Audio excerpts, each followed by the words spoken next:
La country manager de LinkedIn en France est mon invitée ce matin dans Les Échos. Bonjour Fabienne Arata. Bonjour. Vous avez annoncé fin septembre un partenariat avec Pôle emploi qui visait à offrir des abonnements de 6 mois aux visiteurs demandeurs d'emploi du salon Jeunes d'Avenir. Pourquoi ce type de partenariat n'a-t-il pas lieu plus souvent, par exemple, avec Pôle emploi ?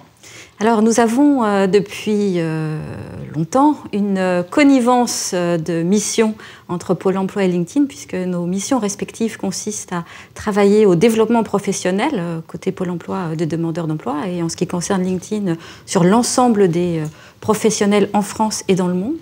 Et effectivement, nous avons collaboré pour annoncer ce partenariat, dans un premier temps à destination des jeunes demandeurs d'emploi, qui vise à leur offrir pendant 6 mois un abonnement et un accès à la plateforme premium, mais aussi et surtout un accès à la plateforme de formation, ce qui pourra leur permettre de trouver un emploi de manière beaucoup plus rapide.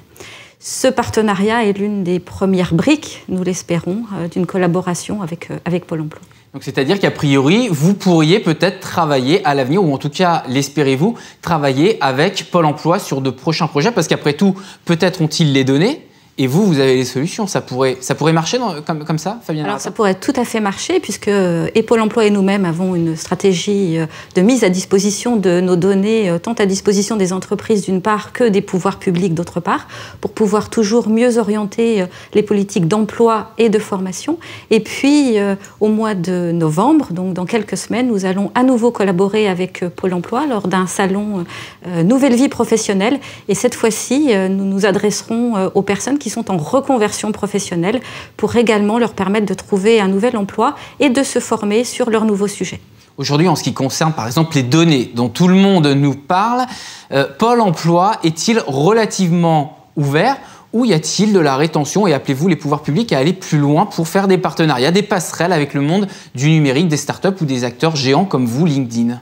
Alors, il ne m'appartient pas de porter un regard sur les données d'un grand acteur comme Pôle emploi. En revanche, en ce qui concerne LinkedIn, nous mettons à disposition des entreprises et de l'ensemble des pouvoirs publics des données qui concernent les 500 millions de professionnels qui sont connectés sur la plateforme dans le monde, les 14 millions de membres en France, c'est-à-dire un membre sur 2 de la population active française, et puis les 16 millions d'entreprises qui postent des annonces d'emploi et qui déclarent leurs compétences et les compétences qui sont attendues aujourd'hui. Donc un formidable capital donné mis à disposition de l'ensemble des entreprises. Vous parliez des 500 millions de membres de LinkedIn dans le monde, vous évoquiez également un chiffre pour la France et on va y revenir un petit peu juste après. Juste avant, on a appris cette semaine, notamment par un site américain, The Next Web, que Facebook testait une fonctionnalité de CV en ligne. Aujourd'hui, est-ce que pour LinkedIn, ce serait une gigantesque menace ?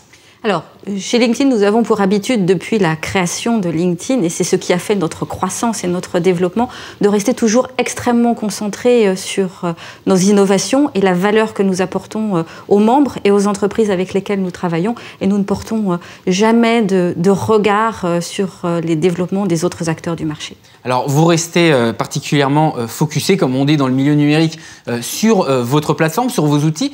Sur LinkedIn, vous faites du recrutement, vous faites également des outils de formation. Il y a un secteur dans lequel on vous entend beaucoup moins, c'est celui par exemple des outils collaboratifs en entreprise. Il y a par exemple Slack qui est valorisé 5 milliards de dollars, Facebook at Work également qui est présent. Pourquoi LinkedIn semble en recul sur ce marché-là alors que pourtant vous pourriez avoir la légitimité et en plus vous avez les membres ? Alors, vous l'avez dit, ce sont les acteurs que vous venez de citer sont des plateformes collaboratives. LinkedIn est le premier réseau professionnel au monde, avec 500 millions de membres, 14 millions, j'y reviens, sur la France. Et notre propos va au-delà du collaboratif, puisqu'il permet à chacun d'entre nous de travailler son développement professionnel de 3 manières. Trouver un emploi, que ce soit si on n'en a pas et si l'on en cherche un, si l'on souhaite évoluer dans son emploi à l'instant T, à l'extérieur de son entreprise ou même dans son entreprise. Le deuxième ingrédient apporté par LinkedIn et qui est très différenciant, c'est la possibilité de travailler votre écosystème professionnel et d'utiliser, de développer votre réseau. Et puis le troisième apport, c'est un apport en termes de contenu, l'accès à des contenus de formation, plus de 20 000 contenus de formation, dont sont plusieurs milliers en français sur tous les sujets, en particulier les sujets du digital, qui sont aujourd'hui extrêmement demandés, et puis les contenus postés par nos membres. Donc ça va bien au-delà du collaboratif. Alors, vous parliez effectivement donc, du marché français, 14 ou 15 millions de membres, je ne sais plus. 14. 14 millions de membres. Aujourd'hui, LinkedIn, et aujourd'hui, la France, c'est quoi pour LinkedIn en chiffres très concrètement ? Alors en chiffres, très concrètement, 14 millions de membres et surtout une croissance multipliée par 7 depuis 6 ans. Nous avons ouvert croissance du nombre de membres. Du nombre de membres. D'accord. Absolument. Donc, nous avons ouvert le bureau en France il y a maintenant 6 ans et depuis 6 ans, nous avons multiplié par 7 la base de membres en France. Et nous travaillons aujourd'hui avec 39 des entreprises du CAC 40, la plupart des entreprises du SBF 120, des startups, des PME de toute taille en France. Vous avez publié par exemple une étude chez LinkedIn qui parle du marché du recrutement en France, les grandes tendances du recrutement en ligne. Est-ce qu'il y a des spécificités françaises par rapport à d'autres marchés sur lesquels vous êtes présent ? Alors, je vais citer deux particularités en termes de marché du recrutement en France. La première, c'est l'appétence particulière des Français pour une connexion sur le mobile. Les Français sont plus mobiles qu'ailleurs. Sont plus connectés et ont plus de sessions sur l'application mobile que dans d'autres pays. Et donc, l'ensemble des fonctionnalités de la plateforme LinkedIn, disponibles sur le mobile en France, mais dans les 200 pays sur lesquels nous sommes présents, a plus de résonance en France qu'ailleurs. La deuxième particularité en termes de recherche d'emploi, c'est que les Français ont plus de propension à faire des candidatures spontanées.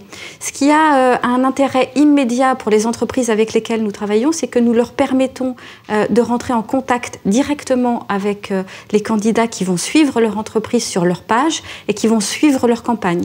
Donc, il y a une résonance beaucoup plus forte liée à cette propension à faire des candidatures spontanées.